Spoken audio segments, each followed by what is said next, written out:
Kabrigada lain na usab nga pagpangulata sa usa ka estudyante ang nahitabo dinhi sa Dakbayan. Ang pangutana, unsa ba ang paghimuon nga lakang sa tumang otoridad aron masumpo kini?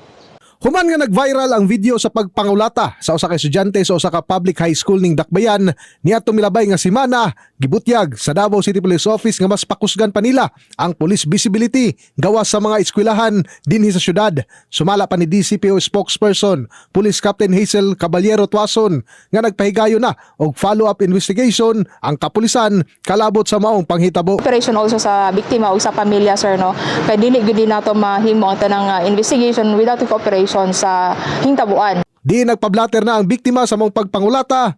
Ingon man, padayon ang pagpanubay sa kapulisan, pinaagi sa mong CCTV footage sa identity sa mga nangulata. In the heart of changing lives, ako si Brigada Julius Pacot, alang sa 93.1 Brigada News FM Davao, the Music and News Authority.